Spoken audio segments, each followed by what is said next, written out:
Okay, so I'm going to quickly walk you through specifically a Facebook retargeting campaign, explain to you how we do it, especially for a local business, and how to create engagement over a long, especially or a long period of time, especially in a shopping, as I make air quotes here, a shopping type vertical. This is for a bathroom renovator. It's definitely a shopping type of industry. They don't just contact one company and then buy from them. Generally, they get quotes from 3 to 5 places, and it can be a 30, 60, 90-day sales cycle, right?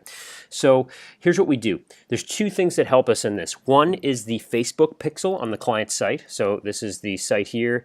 We have the little Chrome helper here to show us that the Facebook pixel is installed. How do you install the pixel? We do that through Google Tag Manager, but it's basically a little snippet of code. I'm going to show you here. Pixels. It's going to take a second for it to load, I'm sure. And you take that snippet of code and it has to be added to your website, and then when someone visits your site and is logged into their, logged into Facebook on the same device, what ends up happening is you can connect the two, right? So details, data source, partner integrations, where do they just move it up? Setup, here it is, right? So use integration or tag manager. No, if we manually do it, it gives you this snippet here. This is the snippet, and it needs to be installed, as it says here, in the head, before the closing head tag, right? So that's what you have to do.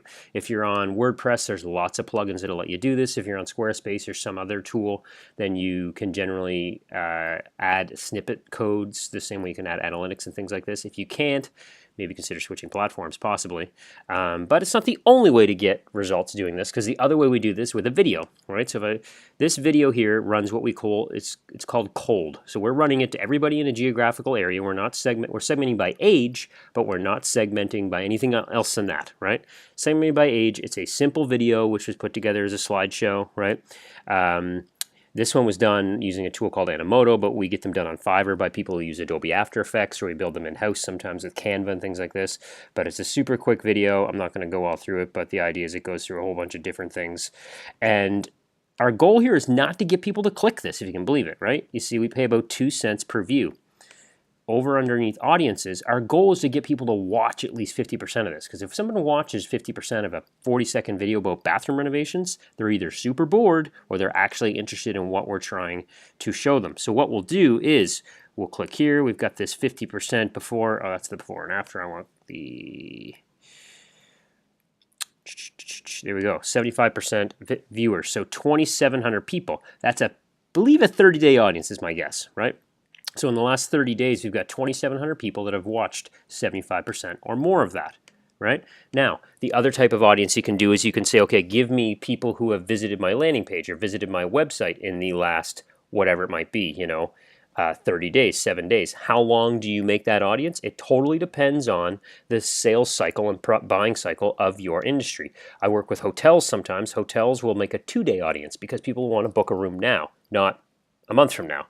But a bathroom renovation, we take longer, right? Most home services. Health services, not so much. Maybe 2 or 3 days. Someone needs a chiropractor, you need it today. Okay, get back to the point.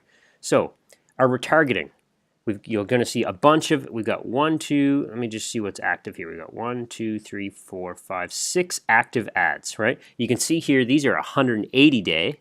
Reason because it takes a long time to convert to a bathroom buyer, right? Then we've got a couple 7 days. So let me walk you through what we're doing. First thing we've got a 7-day retargeting estimate, right? That is, we want people to take an estimate. So for 7 days, we show them this ad right away that drives to a landing page that says, hey, please book your in-home estimate, right? Now, my account manager that handles this, we split test all kinds of ads. This isn't necessarily the only one we see. We use Facebook's dynamic content swapping that they've just brought out, which allows us to test 6, 7, 8 different creatives at one time. Same with copy. Okay, so they see that for the first 7 days. They also see, because this is a bathroom renovator, they see an ad that drives them to the gallery page of recently completed jobs, right? We use some emojis in there that helps get click-through rate, right? So go check it out, right? On this page, there is a call to action. There is a form, right, for them to take action. Then we've got all these 180-day ads, which are educational content, things that people would have questions. Working with the bathroom renovator we work with, we said, okay, what questions do people ask you? Well, they want to know what's the difference between replacing their tub and the walls versus just putting something over the old one. So we've made an article and a video about retargeting. We retarget them with an article about what's better, a liner or replacing the whole tub and walls, right? So covering old time, right? You get the point, right? Drives to, we got some interaction there, right? Now here's the key. This is how we use it. If we look at this, who are we targeting? Anybody who's set up an ad before on Facebook, you know you have to select your targets. So if you scroll down here, our target for this ad is anybody who's engaged with the Facebook page in the last 180 days, anybody who's visited the website in the last 180 days, and anybody who watched that video 75%, like I showed you before. Then we exclude anybody who's already requested an estimate in the last 180 days and exclude anybody who's viewed this post, this exact blog post, the acrylic liner versus replacement, so they don't see it again. So we're not bombarding them with the same thing. And we do that each time, right? Same thing, we got an accessibility blog post, we got how much does it cost, right? So we've got, you know, should you use a shower curtain with a rod versus a door? What's better? What's worse? We're all really small budgets, $2 a day on these because we got a super small audience we're working with and we don't want to bombard the industry. Now, here's the kicker. If someone sees this ad, the retargeting liner versus replacement ad, and they see it, and on day 106, they've been in our audience for 106 days and they click this, guess what happens? They become day one again. So they go back and they see the gallery and the estimate request ad. We're trying right then again to drive them back in to do what we want them to do, book an estimate. On the flip side, they still have the option to submit a form, call, whatever it might be, as soon as they take action, as soon as they click these ads and end up on the page. But that's the way we use retargeting for a lot of local businesses. A lot of the stuff you see online talks about a different type of retargeting, and generally it's for an online type business, you know, a coach or a digital product or something like that, or an e-commerce site. When you're service-based, it's a little different.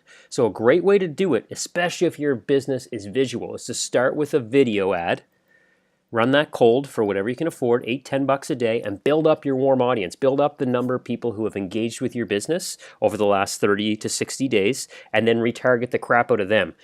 Here's the thing, and I'm stealing this from somebody else, right? But the concept is when you're marketing to everybody in your area, you're trying to jump up and down in the ocean. So let's say you're in a city of 150,000 people and you're shouting, this is what I do. You're trying to jump up and down in the ocean.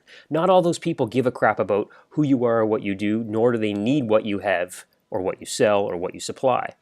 So if you can somehow literally go around and like knock on everyone's door and ask, hey, do you need what I got? Hey, do you need what I got? Hey, do you need what I got?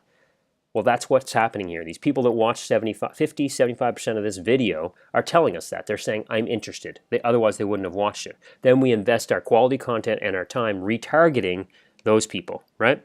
Now, one caveat here. Getting high conversions off Facebook it pretty much completely revolves around the offer you make. If your offer is just like, hey, let me come buy this thing, not so great.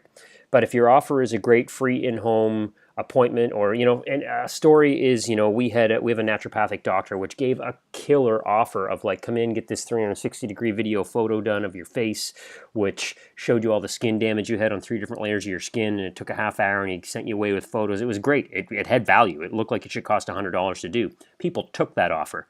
If he just said, come on in and talk to me about this for 15 minutes, we would not have gotten the results we got. So you got to test different offers. You can't just be boring with what you got. It's got to be a unique way, unique package, unique offering that you're making people in order to get them to take action.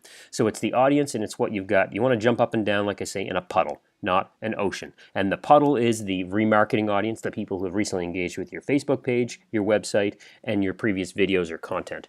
And if you focus on them, you're going to see greater results with your retargeting on Facebook, and that's the way to do it. It takes some time to invest in content, but it's perpetual. It runs forever. It's somewhat evergreen. You don't need to shut off these retargeting campaigns, right? Okay, so that's it. That's a quick rundown on how we run it. Check out my site below in the links to see some other posts, and I will likely do a blog post on this with a flowchart. I just don't have it up yet, and the link will be down below that you can check out. Okay, thanks for watching. Bye for now.